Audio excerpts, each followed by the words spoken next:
Welcome back to another episode of The Radio Psychs, your premier podcast for insights into everything mental health. I'm Dr. Aaron Haddock. And I'm Dr. Rhonda Yu. We're psychologists who care about people and bringing science to practice. And we're so glad to have you join us. Please note that the information shared in this episode is solely intended for informational and entertainment purposes only and is not a substitute for professional medical or mental health advice, diagnosis, or treatment. Today's topic is: why do people commit unprovoked acts of violence? In recent weeks, we've seen a spate of seemingly random and unprovoked acts of violence committed against innocent people in public spaces. Most notably, in New York City, several women have been punched in the face in broad daylight by unknown men while walking down the street. With the technology we have today, many of us are becoming more aware of these types of events taking place, essentially putting us in the role of virtual bystanders. In New York City, victims have posted videos of themselves recounting their experiences, sometimes just moments after the assault, which have attracted tens of millions of views on TikTok alone. These victims are physically and emotionally hurt, and witnesses, both in person and online, are struggling to make sense of it. We ask questions like, what happened? Why is it happening? And what's driving people to do this? There's a lot of people asking these questions, and many of them are posting their own response videos to process and discuss what happened. Whether it's in person or a video, witnessing harmful acts like these can be troubling and confusing and cause us to feel unsafe, which is why we're dedicating today's episode to understanding what drives people to commit seemingly unprovoked acts of violence and aggression. This is important for us to talk about, isn't it? Only by understanding it can we hope to effectively address its root causes and mitigate the risk of future incidents. Right. It's also important because these incidents force us to confront the uncomfortable reality of human behavior. That is not so simple. Human behavior is multifaceted, and the reasons behind any specific individual's actions can be influenced by numerous internal and external factors. But if our goal as a society is to foster a culture of empathy and compassion, this is something we can't avoid talking about. Yeah, absolutely. So let's explore some of the possible underlying factors that might drive unprovoked aggressive behavior.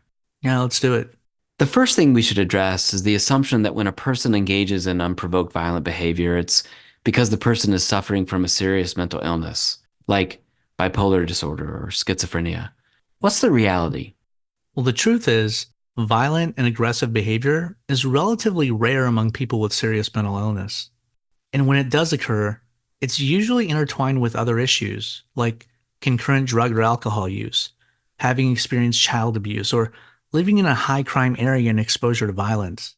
Drug and alcohol use, for example, can impair judgment, reduce inhibitions, and increase impulsivity.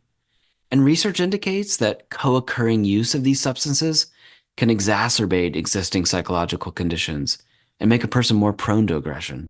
Absolutely. Neurological factors can play a role too. Brain injuries or certain neurological conditions can affect the areas of the brain responsible for impulse control and decision-making and lead to a higher propensity for aggressive behavior, sometimes in ways that the individuals themselves can't understand or predict.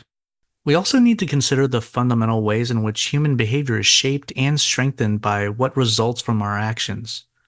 In many cases, behavior is not entirely random, but instead serves a purpose.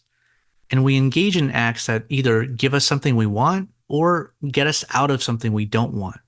That's true. This applies to even the most problematic or difficult to understand actions that people engage in. Usually, they're attempts to achieve a specific result, like getting social attention, communicating a particular need, or feeling a certain way, for example. So when we apply this understanding of human behavior to understanding random acts of aggression on the street, we wonder, what could a person get out of assaulting another person? And we realize there's a range of possibilities, including reasons that are not immediately obvious. From the outside, sometimes aggressive behavior can appear unprovoked and random, but it may be that it does something for the person.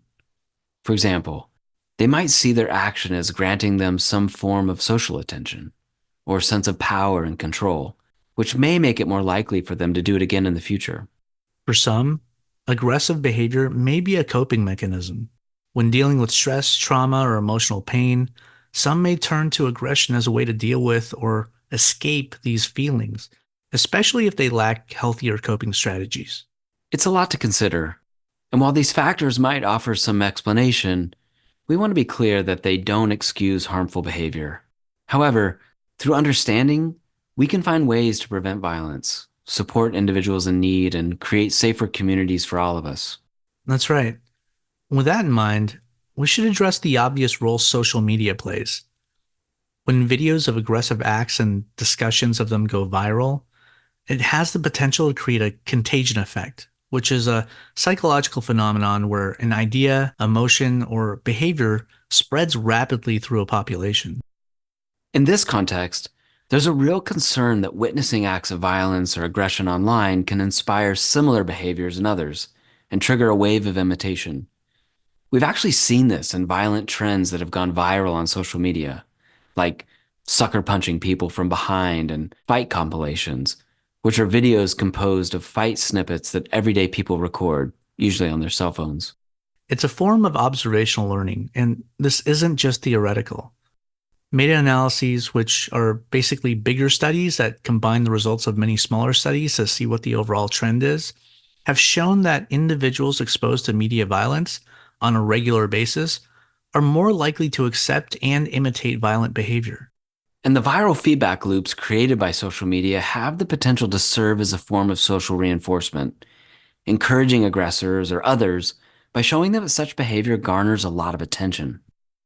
Breaking this cycle means recognizing the role each of us plays in it, whether as passive observers, active participants, or as voices for change. When we view, share, or promote aggressive behavior online, we may inadvertently be condoning and contributing to more violence in society. Instead, let's focus on providing genuine support for one another and building healthy communities, both online and offline. That's right. By choosing to promote positivity, we contribute to a culture that values empathy and care over sensationalism and harm. Absolutely. And that's a wrap. Thank you for joining us on this exploration of violent and aggressive behavior and the ways we can all contribute to a more peaceful, kind, and caring world. Take care and be well, everybody. Take care and be well.